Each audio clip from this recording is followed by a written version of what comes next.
Good, thank you.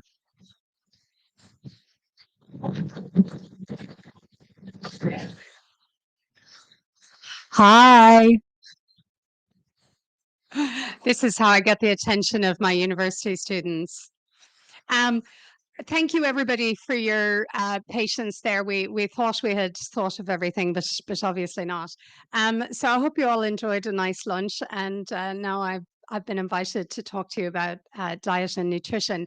And I must say, although I speak all the time to university students and I speak all the time at conferences, this is my first patient conference. So I really want to thank Robert for inviting me, and I'm a little nervous.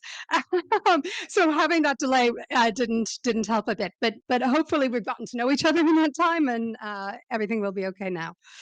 Okay, so the first thing I want to say is that I think my animation has gone, and I have no financial disclosures or conflicts of interest. And what I mean by this, and in the nutrition space, things are noisy.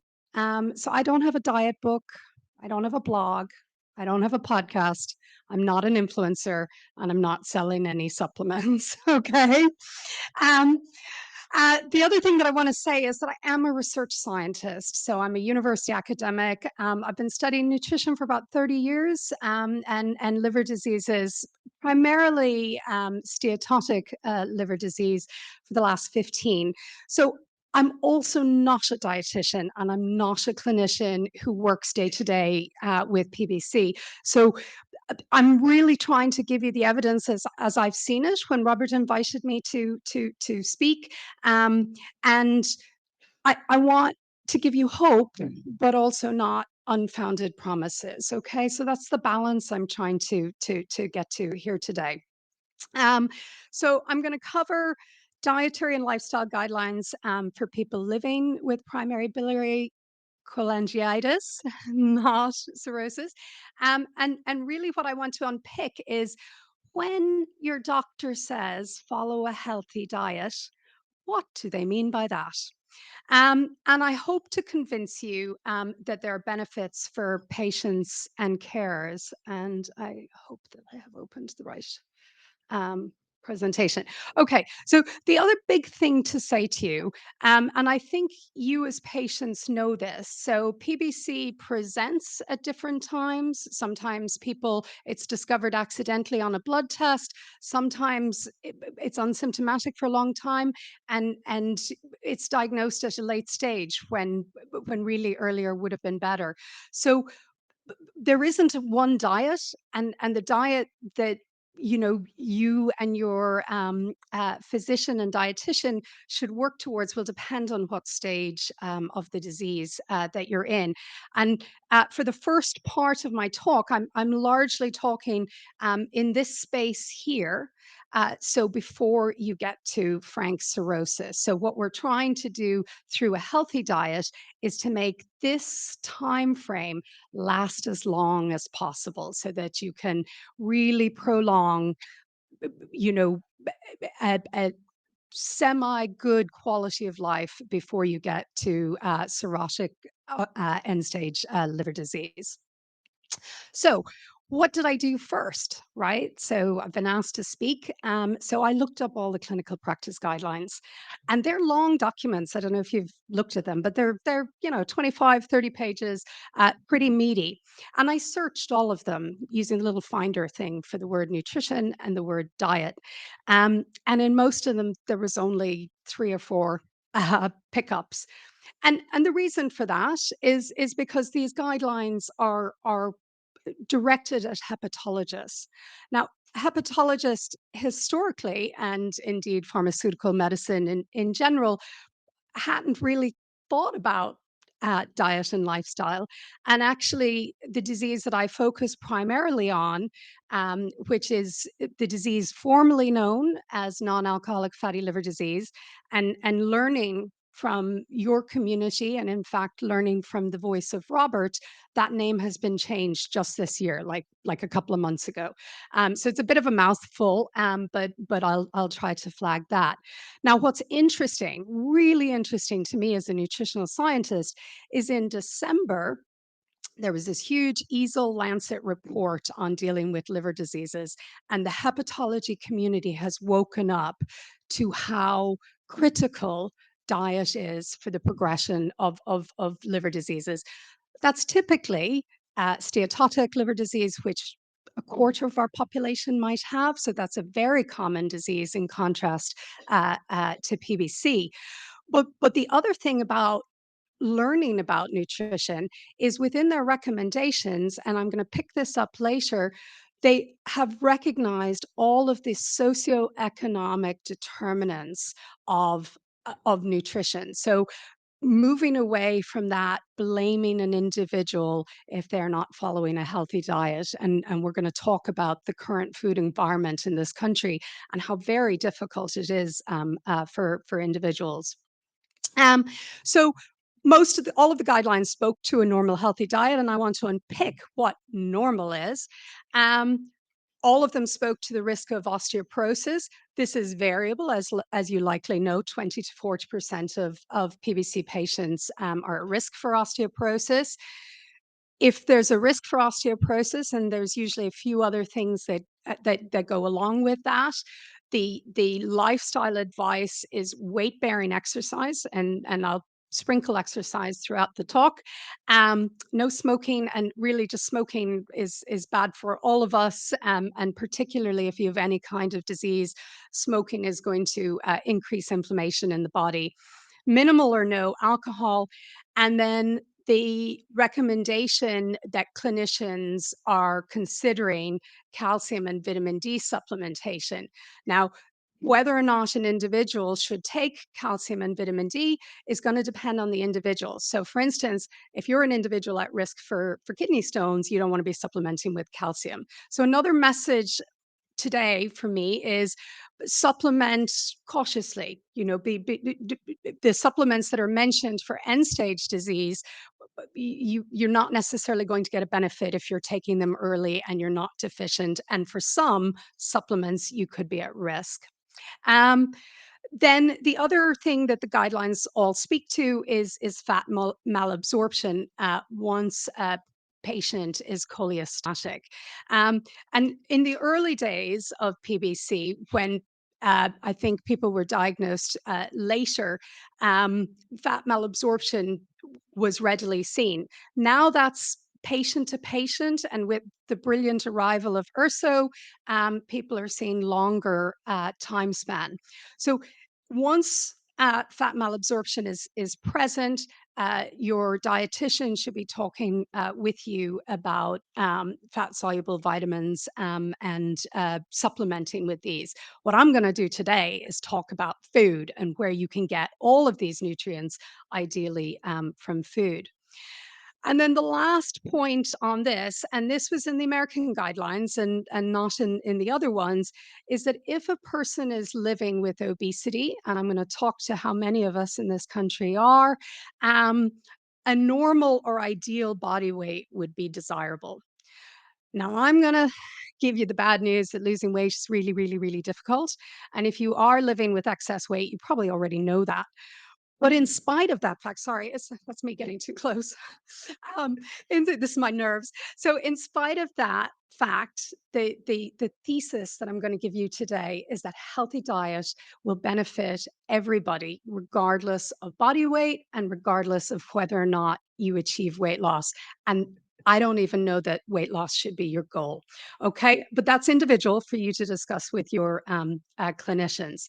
So again, none of my animation is working. But the first point here is that nutrition and lifestyle are modifiable factors in PBC, in all other diseases, and that should be empowering because it's one thing you get to control yourself. Um, and then the second quote here comes from a website that I'm recommending. And my final slide, I've got a series of resources. So I looked everywhere at all of the resources on PBC and nutrition, and I've chosen the ones that I felt were the best and most evidence-based and also accessible for patients. So those are coming. And they suggest, and I agree, that a healthy diet is likely a helpful tool and it reduces the risk of developing complications such as osteoporosis, steatotic liver disease, portal hypertension, and heart disease. And we're going to pick that just a little bit more. So, what is a healthy diet? Are we eating it? What's our current normal diet here in the UK? Is anybody eating a healthy diet? You may or may not know, you probably do know because it gets a lot of news press, but here are some data. So just to explain this map, this is called a heat map, and down here is a scale. So essentially, the darker the color, the higher the prevalence, the higher the percent of the population have obesity. Here are the data from 1975, everything sort of pale green, pale blue, down 5–10% obesity. And here's the data as of 2014, and you can see many countries up at 35% and even higher, and lots us here in a darker blue ticking around currently 28% in the UK. This is a really cool animation that isn't going to play. Um, but I have, and actually, I don't have the link. I have the link to the US one. But what this map does is get progressively darker in a really dramatic and scary way. So we know that obesity prevalence has increased not just in our country, but in many other countries as well. So, back to that normal healthy diet.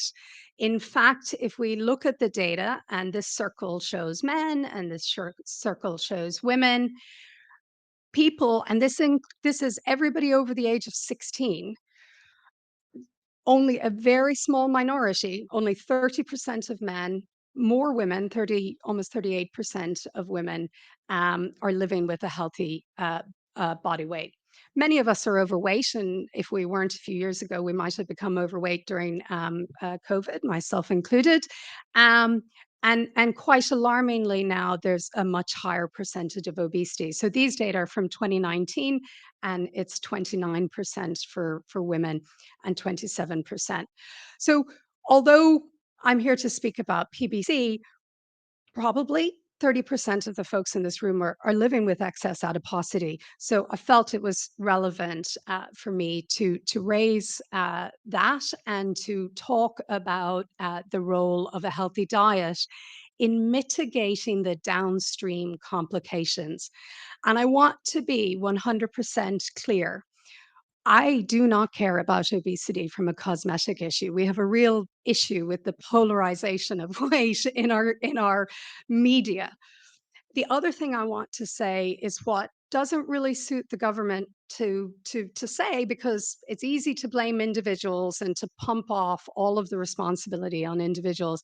This is not an individual issue. This is not because somebody isn't disciplined enough. And the third point that I want to make is that the evidence is absolutely crystal clear that people who are living with weight bias and stigma have increased complications. And some of the best guidelines in this space come from Canada, where in 2020, they laid this out and made it explicitly clear, and made the point that every single person, regardless of size, um, will benefit from medical nutrition therapy and exercise. And I'm going to say the same thing to you today about PBC. So, just briefly, what do I mean about it not being an individual? So, when we say determinants, that's a fancy word for causes.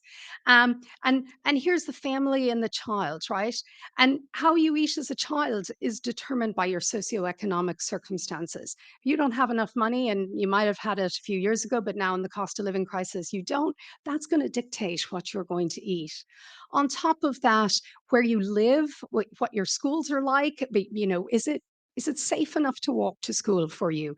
Is it dangerous? Air pollution, neighborhood, social norms, social capital, and then out here is the role of the government and policy, and doing things like mandating that we sell healthy food in cafeterias in any place that government money is being spent. So why is it that that we've all gained so much weight in the last 30 years. Completely globally, there's been an increased intake of energy dense foods. Now, when nutritional scientists say energy, that's the same thing as calories, right? And in addition to being high in energy, these foods are high in fat and sugar. And then the way we work, technology, everything has completely changed. And all of us are much, much, much more inactive than we were 50 years ago. So this is referred to as the obesogenic environment. This is kind of American portion sizes, but I can promise you that here in the UK, more portion sizes have increased since the 1950s to now. Many of us are stuck in traffic, and I tell you what, COVID kept us locked at our computers. So most of us are sitting on our bottoms all day long and not getting the kind of physical work that we might have some years ago. So that's just sort of a brief introduction into obesity, but because I wanted to focus on foods and what a healthy diet is, I just thought I'd share this slide, which sort of has looked at three huge cohort studies, both in women and men, and asked the question, what foods are associated with long-term weight gain or weight loss or weight maintenance. So up here in this top section are potato crisps here in the UK. This is an American author. Potatoes, fries, processed meat, butter, sweets and desserts, and refined grains. So simple, plain carbohydrates that we all really like. Now, in this cluster, which is associated with weight loss, and these people were followed up over 24 years, so this is a long-term thing. You've got vegetables, nuts, whole grains, fruits, and yogurts.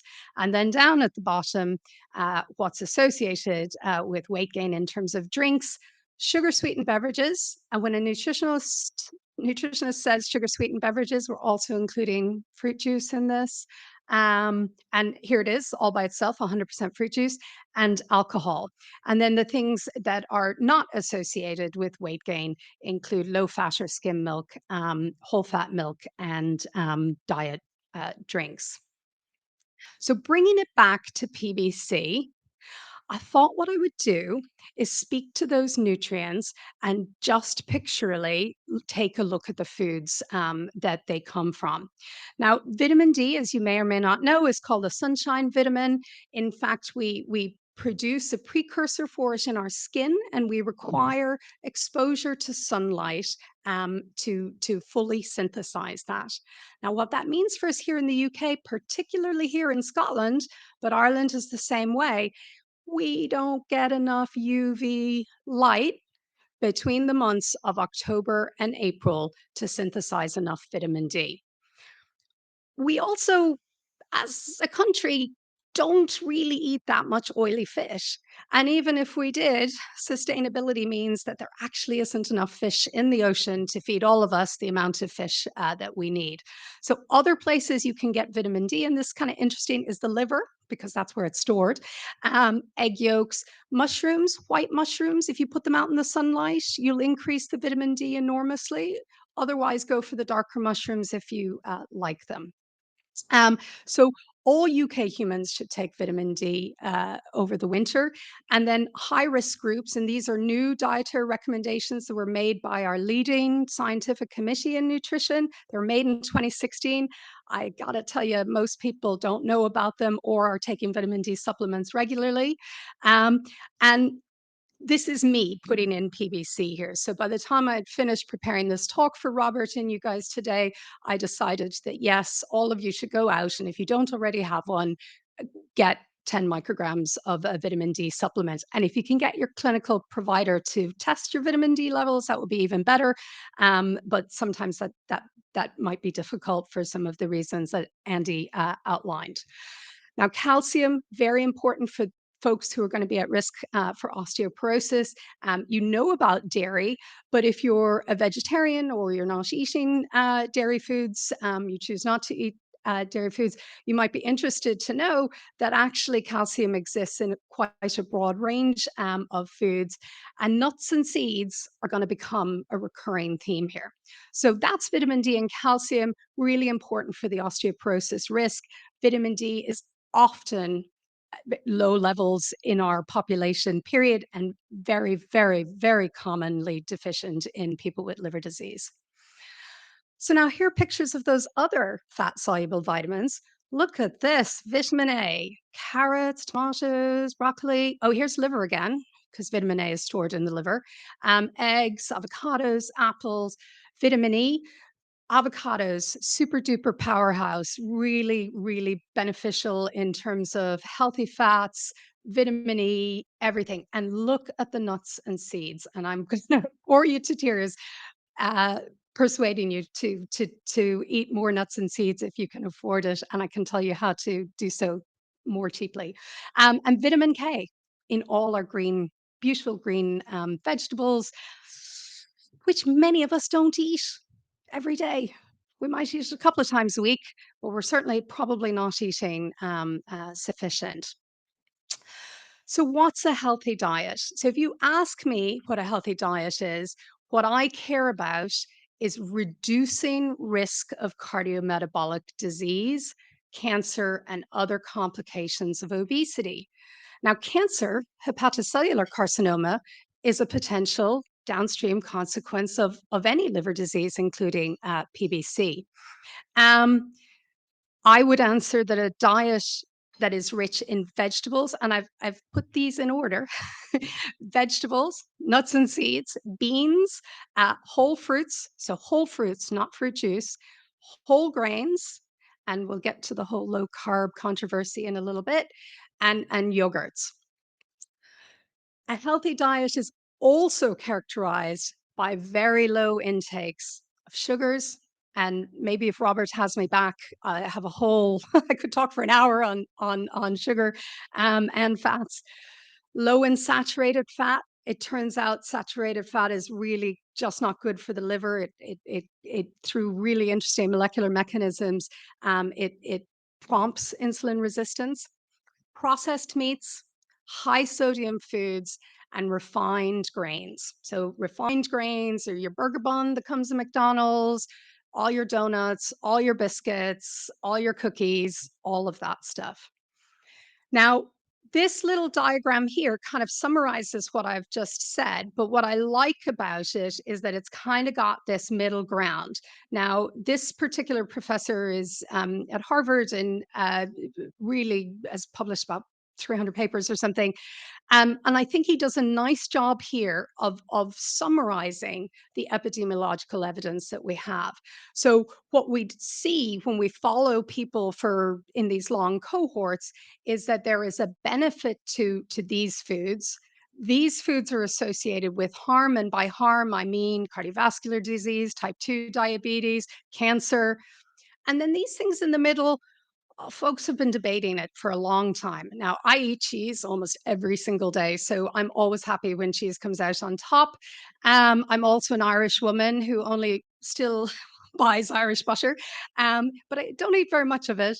And unprocessed red meats, so small amounts of the highest quality red meat that you can afford is the way to go, as opposed to the sausages, right?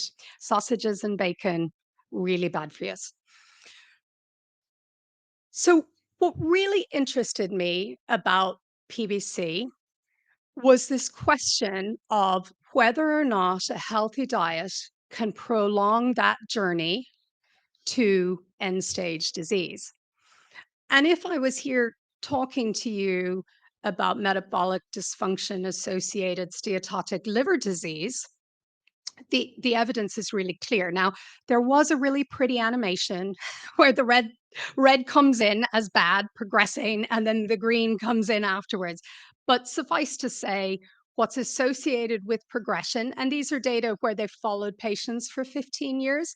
What I realize about PBC is partly because it's rare and partly because people present at such different times, we don't have the information. And Robert, I have a research idea since I put together this talk. But in steatotic liver disease, The things that are associated with faster progression are weight gain and inactivity independently, saturated fat. Fructose gets a lot of press. It's a biomarker of all sugars, vitamin D deficiency, and also choline deficiency. And choline is one of those conditionally essential nutrients that's found in egg yolks. And then the things that we know that are associated with regression is weight loss and or exercise. And there appears to be for both of these diseases an independent benefit for exercise separate from watching your diet. Now, the Mediterranean diet gets a lot of press. I live in Yorkshire. The Mediterranean diet, the principles of it can be followed anywhere. You don't have to go to sunny Italy and exclusively live on olive oil. But key to that Mediterranean diet is a low intake of refined carbohydrates. Tea and biscuits are problematic. Omega-3 fatty acid supplementation, and we're going to talk about healthy fats, and then polyphenols. And if you haven't ever heard this word before, polyphenols are the compounds in food that make them bright and pretty and beautiful. So red pepper, yellow pepper, anything that's green or purple, the more color it has, the more polyphenols it has in it. And the big message is try to get as many polyphenols as possible.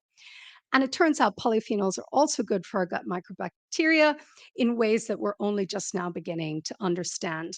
And they have independent benefits above and beyond the fiber that's in our vegetables, is also good for our gut microbacteria. Okay, so that's what we know about steatotic liver disease. What do we know about PBC? So the first thing I did was look for data in terms of progression, and there's very little known and almost no prospective studies. There was an abstract last year at one of the liver meetings that showed histologically that patients living with PBC who also have either type 2 diabetes or MASLD, they had more severe PBC and more severe histology in comparison to patients who just had PBC. But we know, so I think the good news is that healthy diet will reduce the risk for a number of very common chronic diseases. And I would say, regardless of BMI, right? So you can have a higher BMI and internally be a very healthy person with lower risk of cardiometabolic disease. And 30 years of studying nutrition has convinced me that food is more than food, there are constituents in our foods that we're still discovering, but they do have anti-inflammatory properties. They do stimulate our gut microbiome. They do overall reduce inflammation.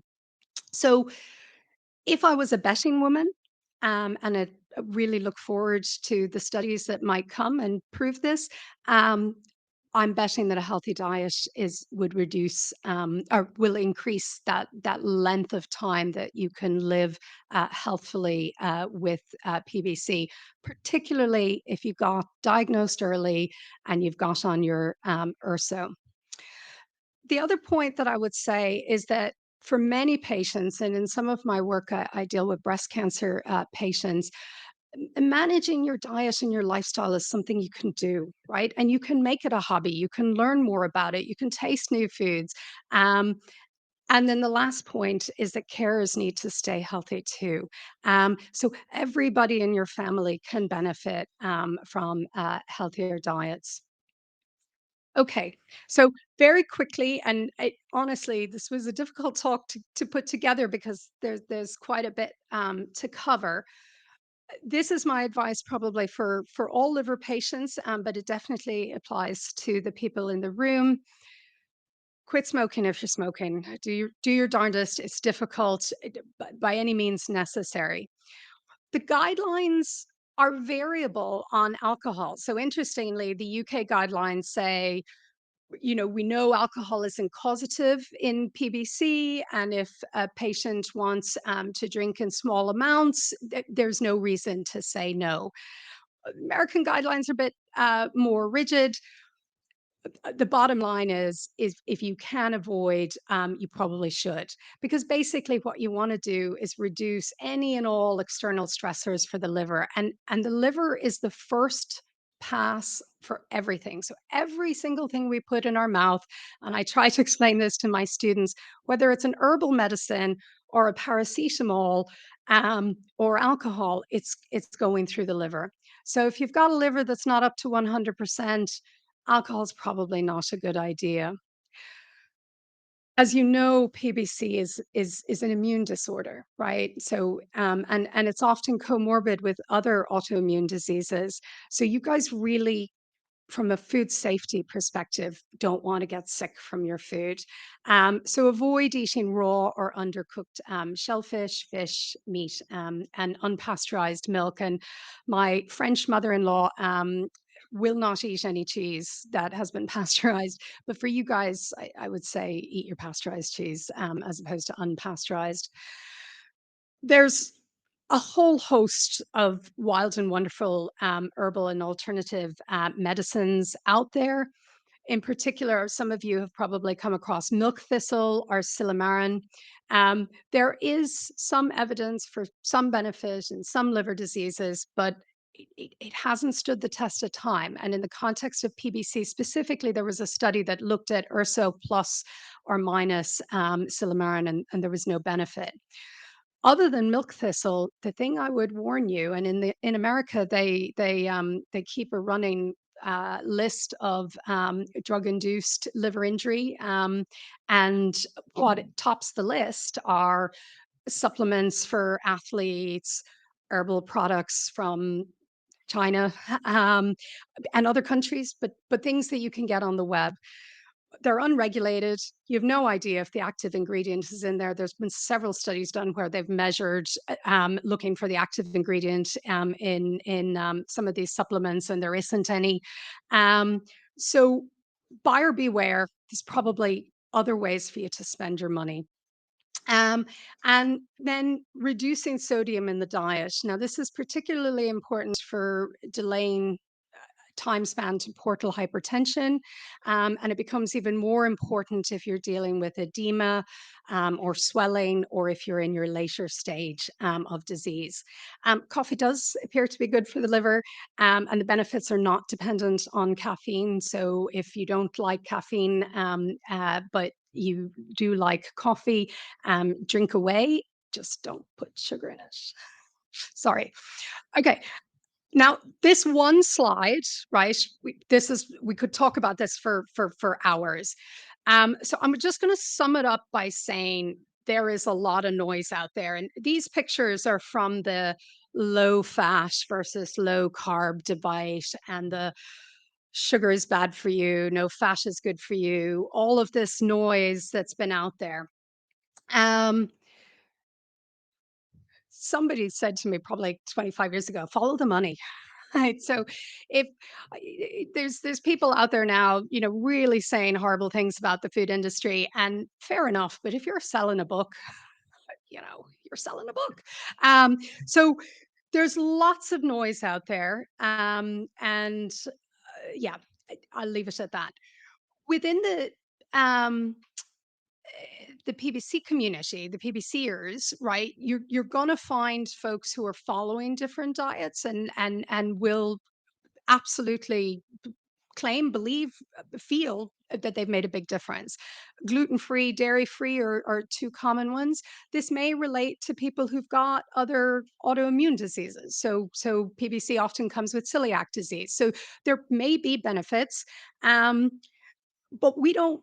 Most people will not have been tested for food sensitivity. It could be placebo effect. I don't care if it makes you feel better. I'm not going to tell you to stop doing it. But if you do like your yogurt and you do eat cheese, and you're battling with your appetite, and a small piece of cheese and crackers is something that you want to eat, but don't necessarily jump on the dairy-free bandwagon because somebody else is doing it. And then here are some of the terms that are being batted around at the moment, that I struggle with. Low carb loses all the nuance. Okay, we're all eating too many refined carbohydrates, but low versus high does not speak to quality. And I think yeah, it throws out the baby with the bathwater. Immune boosting, physicians really hate anything that says immune boosting. The fact is, a healthy diet is required for adequate functioning of the immune system, right? So if you don't have frank deficiencies, you're in a good space. But beware of somebody selling something that's immune boosting. The microbiome is getting a lot of press, so are probiotics. People are all about their kombucha. That stuff tastes disgusting. Um, there's no evidence. There is no evidence. Nobody has done any intervention trials of kombucha and showed that it makes a difference. Uh, Same thing with the other probiotics. There's some evidence for probiotics in children and babies, and that's a different thing. Um, the gut microbiome is important. And I'm going to argue that vegetables and polyphenols and fiber and fruits and nuts and seeds, all good for your gut microbiome. Um, but there's nuance, right? The gut microbiome doesn't dictate everything. And then lots of people in the ultra processed space, and we can unpick that maybe a little bit more at question times.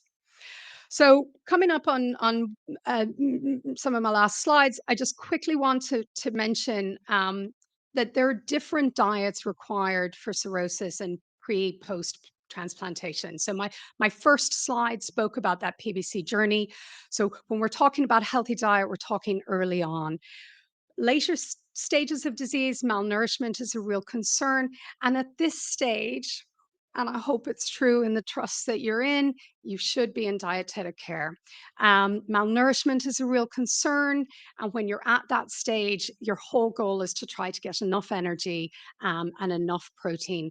And the trick is not to get malnourished and not to lose your muscle mass. And this can be really difficult for people who are struggling to eat and feel terrible and don't want to eat.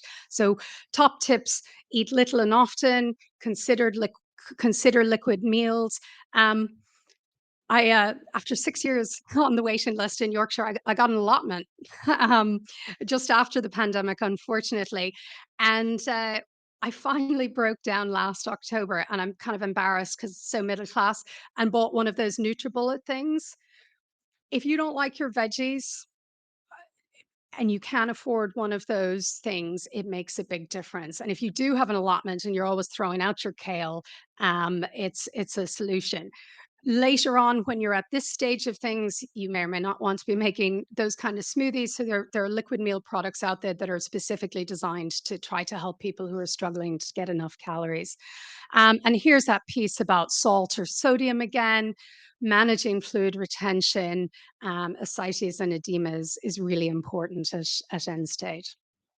Okay, so my conclusions, part one: PBC is an autoimmune disease and nutrition is not a curative, right? So don't drop your urso in favor of some wild and woolly supplement. I do really believe that differences in a diet are likely a factor in the variability of symptom manifestation and progression, but we simply don't have good enough data for me to say that definitively in the same way that I would for steatotic liver disease. And the type of dietary advice that you should be following will depend on your disease stage and your symptoms. Ideally, you should be getting personalized advice. And remember that once you get to the stage of being pre or post transplant, the dietary advice will have different goals. So, my second piece of conclusions, and this is Bernadette's top tips here in terms of what I would do if I was sitting down and speaking with you and trying to encourage you to move towards a healthier diet, is be really excited about the fact that this is a modifiable environmental factor. Aim for a diet, yes, possibly with lower carbohydrates, but not ultra low. You guys need every bit of energy you can get, and carbohydrates are where your energy comes from. So focus on healthier carbohydrates. Reduce and eliminate as much added sugars as you can. top of the list is sugar sweetened beverages and alcohol, and choose unrefined, complex carbohydrates, vegetables, legumes, whole fruits. So you can never eat 10 whole oranges the way you can drink a cup of orange juice.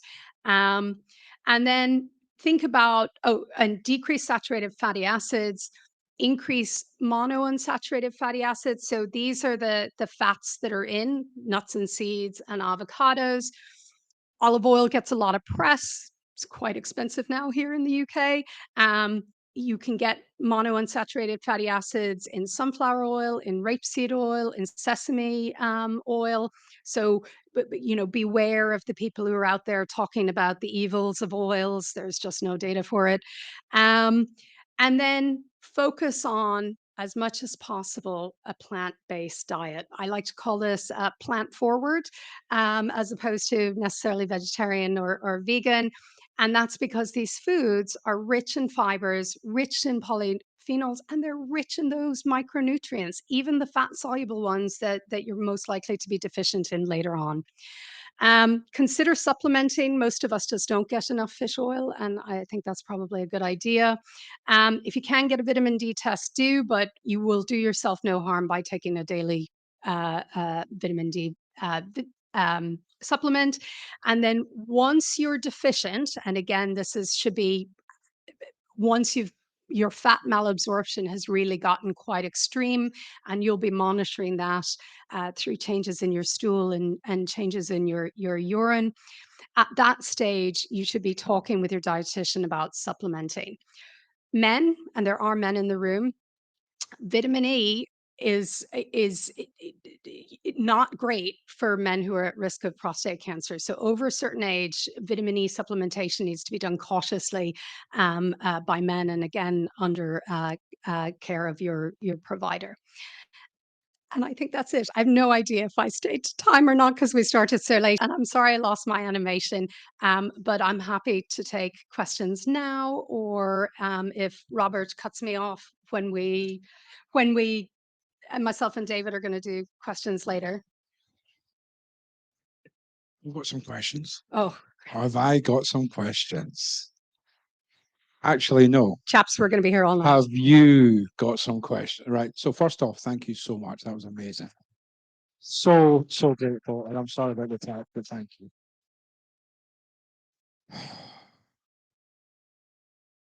I knew I asked you here for a reason. Right.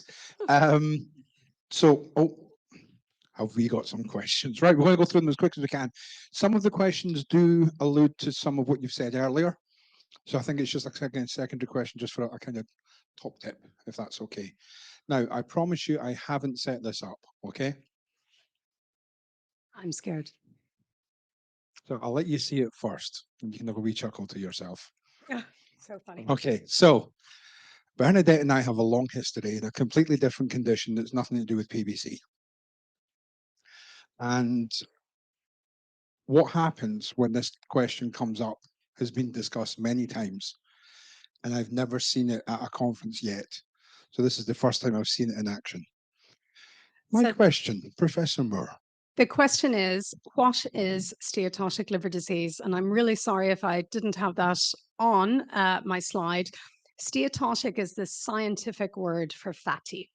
So Robert was part of a global consensus process that took 3 years to change the name of fatty liver disease to steatotic liver disease. This was for several reasons, in particular for children who found it very stigmatizing. So the word fatty was dropped in favor of the scientific word, similar to how cirrhosis was changed to cholangitis here in the PBC field. Now, I've been listening to so this only happened in July, and Robert was very much part of the process. And I've been listening to podcasts. I have been listening, and he was there as the patient's voice, and he was really remarkable. That's how we became friends in September. But one of the things that physicians are struggling with is how to explain to ordinary people, because steatotic is a big word, right? So it's a bit of a dance now, the stage that we're in. um, Patients understand fatty, but we don't want to be stigmatizing, so we're moving to a future where more people will know what this word is. So I'm really sorry to the person who asked this question that I didn't explain that better. Okay, thank you very much. That was unexpected. We went through this fight, and it was a fight for many reasons, and we said how stigmatizing it was, and that I was just one patient representing many, and I've had more pushback from certain areas than anything else, and so to know that actually that's right. Oh, no. So I mean, I really appreciated what so Robert was arguing at the end. So this process of debating this name change has gone on for 3 years, and it's become progressively more and more inclusive, including people from all around the world and lots of patients groups. And it was really Delphi round consensus and all of that. Um, and there are some people in the liver space who are pushing back a bit, but Robert's kind of like, okay, well, we need to come on board now, right? We've spent 3 years doing this. We all need to get on board. So I wouldn't be upset about that. no, I appreciate that, but it's okay. Thank you. Right, next question. Should PBC patients be offered a dietitian, particularly if BMI is high? 100%. Now, I will tell you that there aren't enough dietitians to go around, no more that there are enough hepatologists. But I have seen um, the government produced an action plan of some sort in July. And this would be the hardworking people in the Department of Health arguing for an increase in health professionals across a variety. Like, we need more physios, we need more hepatologists, we need more dietitians. But I was impressed dietitians were on the list, and they're saying going from like 300 to 500. So if you can get yourself into a dietitian, be persistent, ask for it each time, see if you can get that referral. And if you can afford to see one privately, then do that. But personally, I think yes, everybody should, and definitely PBC patients. Perfect. Vitamin D supplements, are any of the ingredients carcinogenic? No, but 'Cause- don't over supplement yeah, it, yeah. right? Do you know what I mean? So I've given you the recommendation, which is the governance, which is 10 micrograms a day, 40 into IU. During COVID, people were going crazy, like 10,000, 20,000 a day. Like, that stuff is possibly carcinogenic. But buy from, if you can't afford it, Lambert's is a very high quality manufacturer of supplements, where you get Lambert's is that word, so people are writing it down. If you can't afford them, they are pricey. Boots 2 for 1. Um, Okay, thank you. Without being too specific, if you also have an autoimmune condition of the lungs, should you still be able to take vitamin D? I think so. Okay. Intermittent fasting. Hmm. Interesting question. The jury is out, right? So there have been a couple of trials that have showed no benefit, and in fact, a negative aspect of people who were pushing their breakfast later were lower in protein, so that wouldn't be good for PBC. If it works for you, it works. The reason why intermittent fasting might work is because you're reducing the length of time that you eat. So back in the old days, we ate a huge breakfast, we went and worked manual labor, and then we ate a big dinner, a big lunch, and we ate very little for our tea around 5 o'clock, right? Now we come home at the end of the day and we start eating, and we're comforting ourselves because our job's probably kind of miserable. Um, but that's the worst time to eat. So we eat the most. I do. I've had my 15-year wedding anniversary last night, and we were eating and drinking quite late. And that raises the lipids in your blood. So pushing your food to during the day, 8 to 6 or something like that, makes a lot of sense.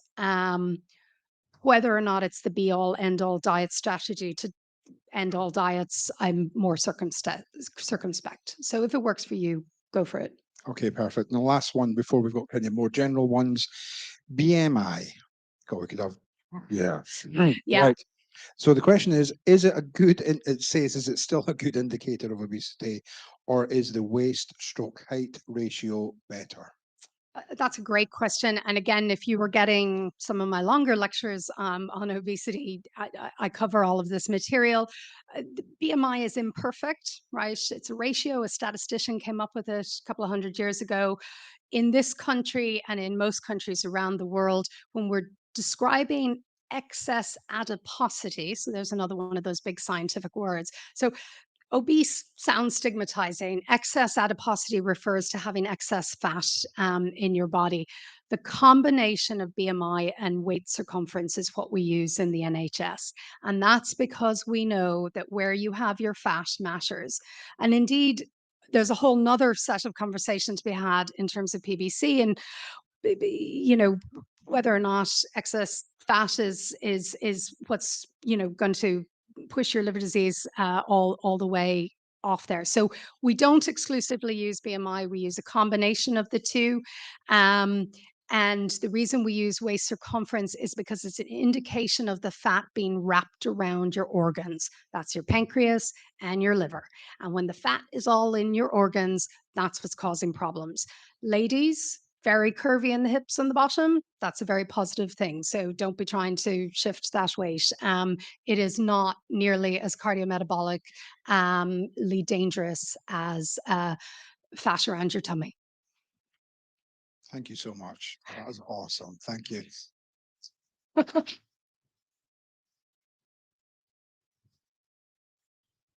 Rugby World Cup is on. Wedding anniversary last night. And Bernadette is still here. She'll be here all week. No. After